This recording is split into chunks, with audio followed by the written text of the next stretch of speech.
নমস্কাৰ সকলোকে Assam career point YouTube চেনেলটোলৈ স্বাগতম জনাইছোঁ। আজি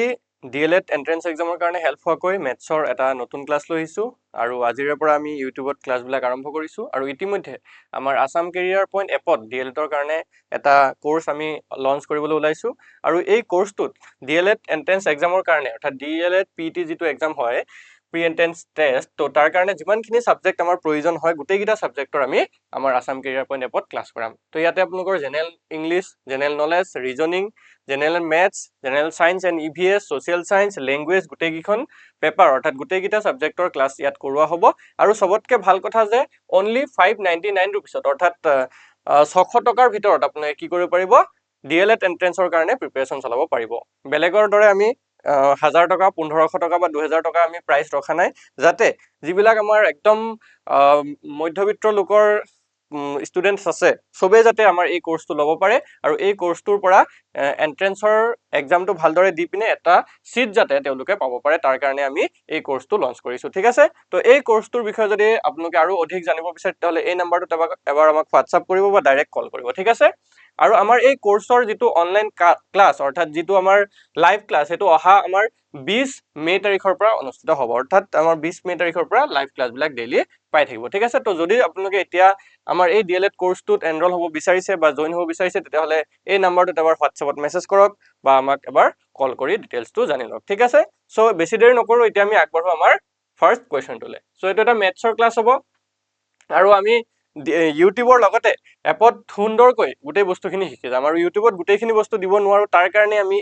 এই কোৰ্সটো লঞ্চ কৰিছোঁ, কাৰণ ইউটিউবত ডেইলি লাইভ ক্লাছ দিয়াটো সম্ভৱ নহয় বা গোটেইকেইটা টপিক A to Z পঢ়োৱাটো সম্ভৱ নহয়, যাৰ কাৰণে আমাৰ এই কোৰ্সটো ৰাখিছোঁ। ঠিক আছে, আৰু এই কোৰ্সটো একেবাৰে মিনিমাম এমাউণ্ট ৰখা হৈছে 599 ৰুপিজ,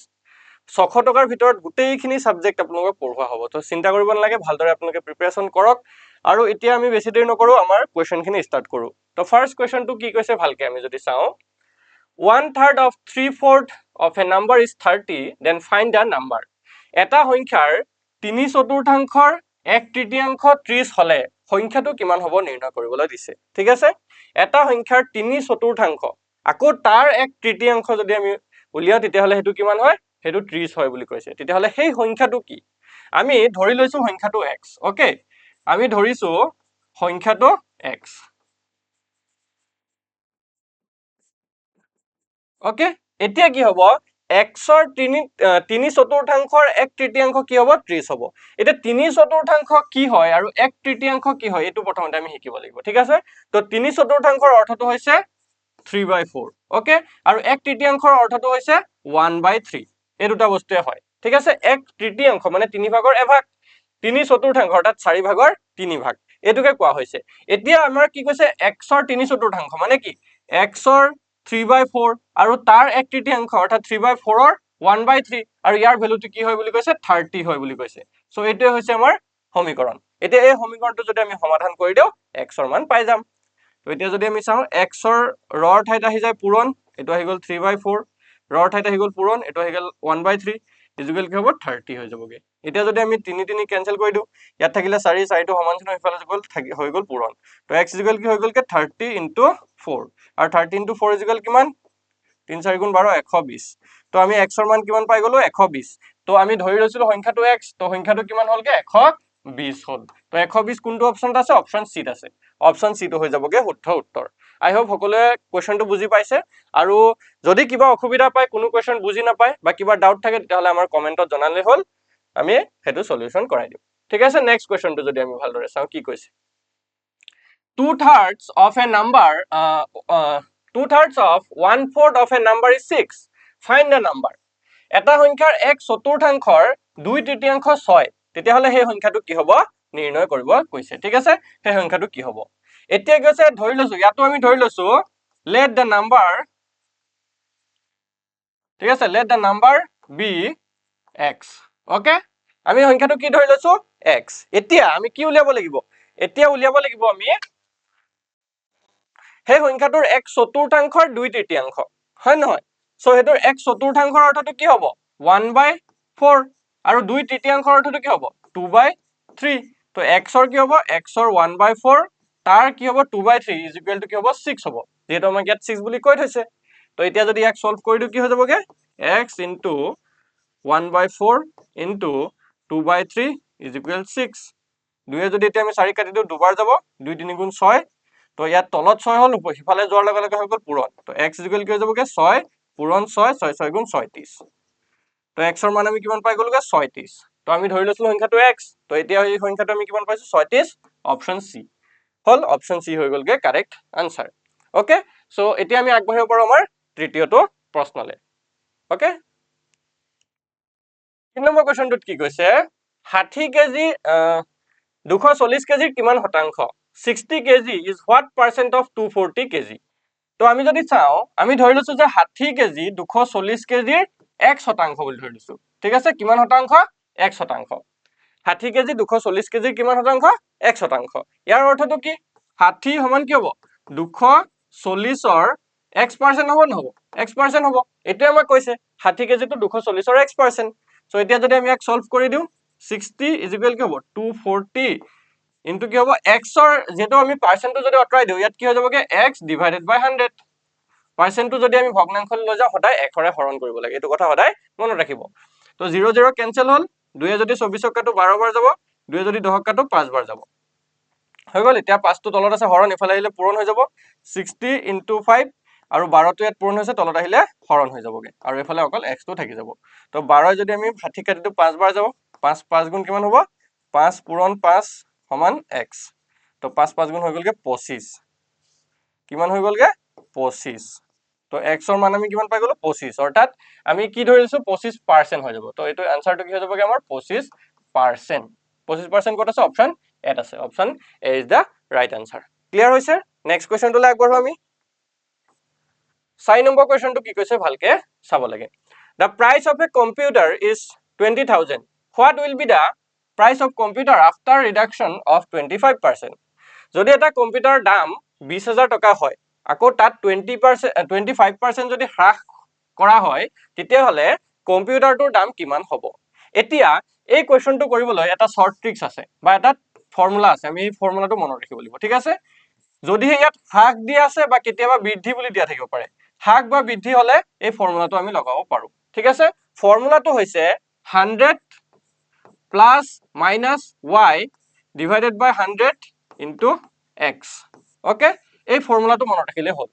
এটো যদি হ্ৰাস হয় তেতিয়া হলে আমি ইয়াত মাইনাস লিখিম যদি হে বৃদ্ধি হয় তেতিয়া প্লাস লিখিম আৰু ইয়াৰ y ভ্যালুটো হৈছে হ্ৰাস বা বৃদ্ধি যেটো হয় হেতু তো ইয়াতে y ভ্যালু হৈছে 25% আৰু আমি যে x লিখিছো x ৰ ভ্যালুটো হৈছে এই যেটো আমাৰ বস্তু থাকে সেই বস্তুটোৰ মেইন প্ৰাইসটো মানে ইয়াৰ মেইন মূল্যটো সো x ৰ ভ্যালু ইয়াত 20000 ইয়াত x ৰ ভ্যালু কিমান হ'ব 20000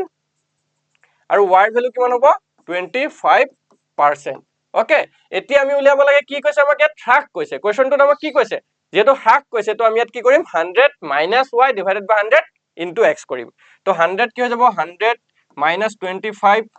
divided by 100 into 20000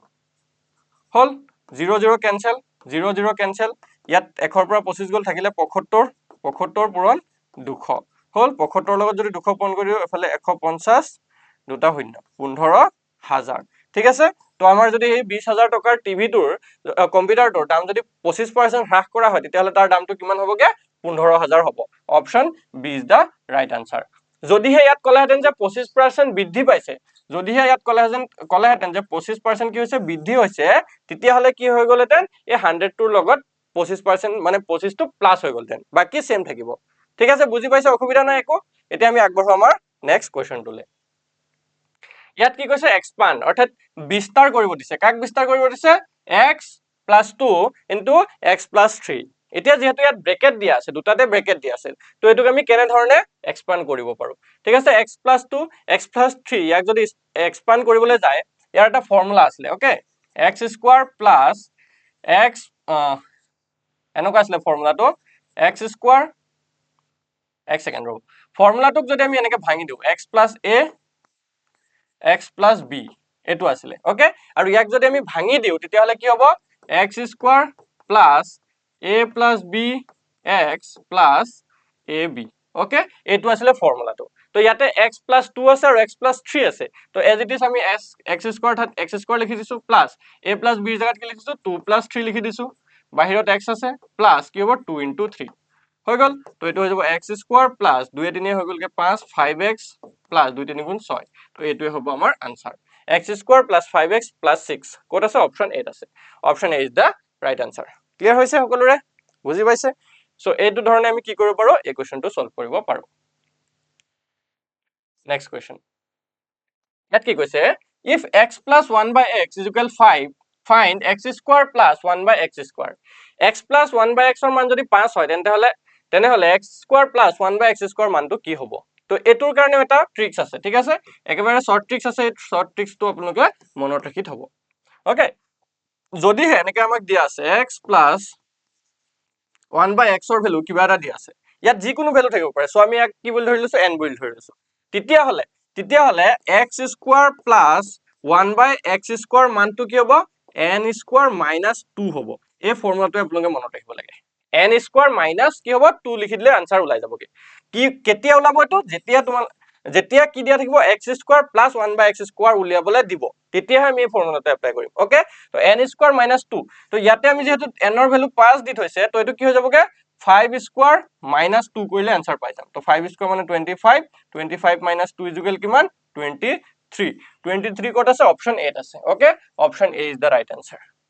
এটোই হ'ব শুদ্ধ উত্তৰ একেবাৰে সিম্পল ফৰ্মুলা হয় কি কৰিব লাগে যদিহে আমাক x plus 1 by x is equal যিকোনো কিবা এটা সংখ্যা দিয়া আছে লেটস সাপোজ এটো n হয় n ৰ মান যিকোনো থাকিব পাৰে n মানে নেচাৰেল নাম্বাৰ স্বাভাৱিক সংখ্যা 1 ও থাকিব পাৰে 2 থাকিব পাৰে 3 ও থাকিব পাৰে 4 ও থাকিব পাৰে এনেকে যিকোনো সংখ্যা থাকিব পাৰে সো সেই n টোৰ কি কৰিব লাগে স্কয়াৰ কৰিব লাগে আৰু তাৰ পৰা 2 এটা মাইনাস কৰিব লাগে ঠিক আছে এটোই হয় তো এতিয়া আমি আগবাঢ়ো নেক্সট কোৱেশ্চনটোলে ইয়াত কি কৈছে the root of the equation x square minus 7x plus 10 is equal 0 কি কৈছে সমীকৰণ x square minus 7x plus 10 is equal 0 এই সমীকৰণটোৰ মূলবোৰ কি হ'ব উলিয়াব দিছে তো এই মূলবোৰ উলিয়াবৰ কাৰণে আমি উৎপাদকীকৰণ পদ্ধতি ব্যৱহাৰ কৰিলে হ'ল তো উৎপাদকীকৰণ পদ্ধতিত কি হয় আমি এই x square লগৰ যেটো হহক থাকে আৰু যেটো আমাৰ ধ্ৰুবক সংখ্যা থাকে সেই সংখ্যা দুটা কি কৰিব লাগে পূৰণ কৰিব লাগে তো ইয়াত যেহেতু একো নাই ইয়াত 1 এটা আছে বুলি ধৰি লৈছো 1 আৰু 10 পূৰণ কৰিলে 10 হে হ'ব এটা 10 ৰ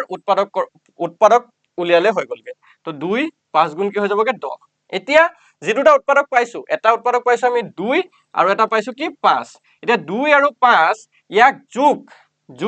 বা বিয়োগ কৰি আমি 7 বনাব লাগিব তো আমি অবিয়াসলি পাইছো 2 আৰু 7 5 যোগ কৰিলে 7 হৈ যাবগে তো আমি x স্কয়াৰ minus 7 ক আমি কি লিখিব পাৰো 2 plus 5 x plus 10 বুলি লিখিব পাৰো ওকে এটা এটো হৈ যাবগে x square minus 2x plus 5x plus 10 okay so এটো যদি আমি তে কমন লও x আৰু এটো এক সেকেন্ড এটো মাইনাস হ'ব যেহেতু ইয়াত প্লাস এ মাইনাস মাইনাস তো এটো মাইনাস হৈ যাবগে তো ইয়াৰ পৰা যদি আমি x কমন ললো x minus 2 থাকিলে হল ইয়াৰ পৰা minus 5 এটা কমন ললো x minus 2 থাকিলে হৈ গল is equal 0 ঠিক আছে এতিয়া যদি আমি চাও x minus 2 হল আৰু কি হৈ গলগে x minus 5 হৈ গলগে is equal 0 তো x minus 2 is equal 0 যদি হয় ইয়াৰ x ৰ ভ্যালু হ'ব 2 আৰু ইয়াত যদি x minus 5 হয় তেতিয়ালে ইয়াৰ x ৰ ভ্যালু হৈ যাবগে 5 তো x ৰ ভ্যালু কি পাইছো 2 and 5 ক'ত আছে অপশন 8 আছে option A is the right answer হৈছে বুজি পাইছে সকলে ক্লিয়াৰ হৈছে এতিয়া আমি আগবাঢ়িব পাৰো আমাৰ next কোৱেশ্চনটোলে Question number 8. If alpha and beta are roots of x square minus 6x plus 9 is equal 0, then alpha plus beta is question mark. যদি alpha আৰু beta হৈছে x square minus 6x plus 9 সমান 0 এটা মূল তেন্তে alpha plus beta ৰ মান কিমান হ'ব উলিয়াবলৈ দিছে তো আমি এইবিলাক ক্লাস 10 ত পাই আহিছিলো হয় নহয় alpha plus beta okay alpha plus beta ৰ মান আমি যদি উলিয়াবলৈ যাও ইয়াৰ ফৰ্মুলাটা আছিল -b upon a okay -b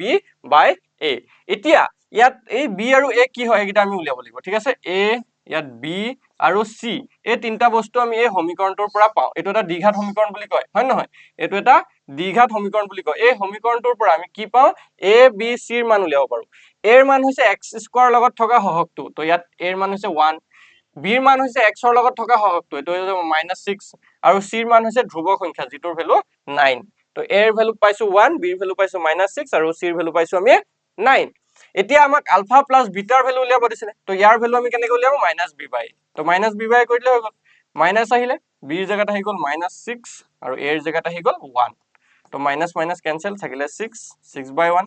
6/1 মানে কিমান হ'ব 6 হ'ব হয় নহয় 6 is the right answer option B হল অপচন বি হৈ যাবগে শুদ্ধ উত্তৰ ক্লিয়াৰ হৈছে এতিয়া আগবাঢ়ো আমি নেক্সট কোৱেশ্চনটোলে নেক্সট কোৱেশ্চনটোত কি কৈছে ভালকে চাব লাগে in 55 year Kim will be 12 times as old as she is right now what is her current age 55 বছৰৰ পাছত কিমৰ বয়স এতিয়াৰ বয়সৰ 12 গুণ হ'ব তো কিমৰ বৰ্তমান বয়স কিমান উলিয়াব দিছে কোৱেশ্চনটো অকমান ক্ৰিটিকেলি দিছে কিন্তু একদম ইজি কোৱেশ্চন হয় কি কৈছে 55 বছৰৰ পাছত কিমৰ বয়স কিমান হ'ব এতিয়াৰ বয়সৰ 12 গুণ হ'ব বুলি কৈছে তো ধৰিছো আমি ধৰি লৈছো কিমৰ বৰ্তমান বয়স x হল ধৰো কিমৰ বৰ্তমান বয়স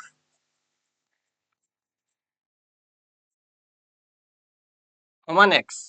তো এতিয়া যদি আমি 12 যদি 55 বছৰৰ পিছত চাও তে 55 বছৰৰ পিছত বয়সটো কিমান হৈ যাবগে x + 55 হ'ব নহব x + 55 আৰু 55 বছৰৰ পিছত এতিয়াৰ বয়সৰ কিমান গুণ হ'ব কিমৰ বয়স 12 গুণ হ'ব 12 গুণ মানে কি x ৰ 12 গুণ হলে 12x নহব জানো তো x + 55 = কি হ'ব 12x হৈ যাবগে তো এতিয়া আমি ইয়াৰ পৰা x ৰ মান উলিয়াই দিও সো এই 12x ৰ পৰা x গুছি গল থাকিলে 11x আৰু ইয়াত কি থাকিলে 55 তো x ৰ মান কি ওলাব x = 55/11 ওকে সো এতিয়া যদি আমি 11 55 কাটি দিও 5 বাৰ কৈছে তো x ৰ মান কিমান ওলাই গল 5 তো আমি বৰ্তমান কিমৰ বয়স 5 বছৰ পাইছো অপচন ডি হ'ব শুদ্ধ উত্তৰ ক্লিয়াৰ হৈছে এতিয়া একদম ইজি হয় আগবাঢ়ো আমি আজি লাষ্ট কোৱেশ্চনটোলে এটা আমাৰ লাষ্ট কোৱেশ্চন হয় ইয়াতে এটা এভাৰেজৰ কোৱেশ্চন দিছে অৰ্থাৎ গড় উলিয়াব দিছে তো আমি কেনেকৈ গড় উলিয়াব পাৰো হেতু ভালকে চালে হল In a cricket game, a batsman makes 44, 36, 108 and 72 runs in 4 innings. Find the average run rate. Cricket খেল এখনত এজন বেটসমেনে 4টা ইনিংছত 44, 36, 108 আৰু 72 ৰান কৰে বুলি কৈছে এতিয়া গড় ৰান ৰেট কিমান হ'ব নিৰ্ণয় কৰিব দিছে ঠিক আছে গড় ৰান ৰেট কিমান হ'ব আমাক উলিয়াব দিছে তো আমি যদি চাও ভালকে অকমান গড় ৰান ৰেট কেনেকৈ উলিয়ায় গড় কেনেকৈ উলিয়ায় যিকোনো সংখ্যাৰ যদি আমি গড় উলিয়াবলৈ চাও আমি এক্সাম্পল হিচাপে কেইটামান সংখ্যা লৈছো ধৰক 1 2 3 আছে ঠিক আছে এইকেইটাৰ যদি গড় উলিয়াবলৈ যাও কি কৰিম 1 + 2 + 3 তাৰ পিছত কি কৰিম 3 ৰে হৰণ কৰি দিম 1 + 2 + 3 কৰি 3 ৰে হৰণ কৰিছো 3 ৰে হৰণ কৰাৰ অৰ্থটো হৈছে ইয়াত তিনটা সংখ্যা যোগ কৰিছো কাৰণে 3 ৰে হৰণ কৰিছো ওকে তো এতিয়া আনসাৰ কি পাম 2 * 1 = 3 3 * 3 = 6 6 যদি 3 ৰে হৰণ কৰো ইয়াৰ আনসাৰ পাই যাম 2 তো এভাৰেজ কিমান পাই গলো আমি হতৰ 2 পালো আৰু এটা এক্সাম্পল যদি আমি চাও ধৰিছো 2 5 7 আৰু 10 চাৰিটা সংখ্যা আছে এবাৰ কি কৰিম এই চাৰিটাক যোগ কৰিম 2 + 5 + 7 + 10 এতিয়া 10 এই চাৰিটা সংখ্যা যেটো যোগ কৰিছো 4 ৰে হৰণ কৰি দিম ঠিক আছে তো ইফালে হৈ গলকে 10 10 এ পাছে 15 15 16 17 17 এ হাতে হৈ গলকে 24 হলনে 18 19 20 21 22 23 24 তলত কি ওলালে 4 ওলালে 4 যদি 24ক হৰণ কৰি দিও কিমান হ'ব 6 তো এই সংখ্যা কিটাৰ 2 5 7 আৰু 10 ৰ এভাৰেজ কিমান হ'বগে 6 হ'ব তো এইটোৱে হৈছে আনসাৰ বুজি পাইছো সকলে সো এই ধৰণে আমি কি কৰিব পাৰো গড় উলিয়াব পাৰো ঠিক আছে এতিয়া আমাক কি উলিয়াব দিছিলে 44 হয়নে 36 108 আৰু 72 এইকেইটাক যোগ কৰিম 44 36 108 আৰু কি আছে 72 আৰু কেইটা সংখ্যা যোগ কৰিছো 4টা সো 4 ৰে হৰণ কৰি দিম এবাৰ তো এফালে যদি যোগ কৰি দিও এফালে 8 9 10 16 16 4 20 20 ৰ শূন্য কৰিলে 2 7 7 3 10 14 15 16 6 কৰিলে 1 এফালে হৈ গল 1 1 2 260 তলত কিমান আছে 4 আছে তে 4 এ যদি 260 কাটি দিও 4 6 গুণ হৈ গলকে 24 2 আহিলে 0 4 5 গুণ 20 65 ঠিক আছে কিমান পালো আমি 65 option B is the right answer so এই 4টা ইনিংছৰ গড় ৰান ৰেট যদি আমি চাও কিমান হয় 65 হয় সো আজিৰ ক্লাছটোত ইমানে আছিলে আই হোপ সকলোৰে ক্লাছটো ভাল লাগিছে যদিহে আপোনালোকে ডিএলএডৰ কাৰণে প্ৰস্তুতি চলাই আছে ডিএলএড পিটি এক্সামৰ কাৰণে যিহেতু আমাৰ অতি সোনকালে এতিয়া এপ্লিকেশ্যন ষ্টাৰ্ট হ'ব অৰ্থাৎ এপ্লাই ষ্টাৰ্ট হ'ব আৰু এপ্লাই ষ্টাৰ্ট হোৱাৰ কেইমাহমান পিছতে অৰ্থাৎ খুব বেছি আপোনালোকে 2 মাহমান সময় পাব এতিয়া হয়নে বা 2 মাহ 3 মাহৰ সময়ৰ ভিতৰত এক্সামটো আমাৰ কণ্ডাক্ট হ'ব সো এই কেইদিনত যদি আপোনালোকে প্ৰিপাৰেচন চলাম বুলি ভাবি আছে ভালদৰে প্ৰিপাৰেচন চলাম বুলি যদি ভাবি আছে তেতিয়াহ'লে আসাম কেৰিয়াৰ পইণ্টৰ সৈতে আপোনালোকে জড়িত হৈ লওক অনলি 599 rupees okay 599 rupees আপোনালোকে আসাম কেৰিয়াৰ পইণ্টত সম্পূৰ্ণ লাইভ ক্লাছ তাৰ লগতে ৰেকৰ্ডিং ক্লাছ তাৰ লগতে পিডিএফ মক টেষ্ট গোটেই বস্তুখিনি আপোনালোকে ইয়াতে দিব পাৰিব okay সো এই কোৰ্সটো যদি আপোনালোকে ল'ব বিচাৰে তাহলে আমাক এই নাম্বাৰটোত এবাৰ কন্টাক্ট কৰিলে হ'ল 9678914511 এইটো আমাৰ হোৱাটসঅ্যাপ নম্বৰ হয় তাৰ লগতে কলো কৰিব পাৰিব যদিহে আপোনালোকে ডিএলএডৰ কাৰণে উৎসুক হয় বা ডিএলএড এক্সামটো ভালদৰে দিম বুলি ভাবি আছে এটা আপোনালোকৰ ডিএলএড যেটো গভৰ্নমেন্ট স্কুল আছে বা কলেজ আছে তাত যদি আপোনালোকে এডমিশন ল'ম বুলি ভাবি আছে এই এন্ট্ৰেন্সটোত আপোনালোকে ভাল মাৰ্ক পাব লাগিব তেতিয়াহে আপোনালোকে এটা সিট পাব সো যদিহে আপোনালোকৰ আশা আছে তেতিয়াহলে আমাৰ সৈতে জড়িত হৈ যাওক অলৰেডি আমি ইউটিউবত ক্লাছ ষ্টাৰ্ট কৰিছো আৰু 20 তাৰিখৰ পৰা অহা 20 মেৰ পৰা ঠিক আছে আমি 20 মেৰ পৰা ক্লাसेছ বিলাক ষ্টাৰ্ট কৰি দিম সো সোনকালে আপোনালোকে এডমিশন লৈ লওক অনলি 599 rupees Thank you.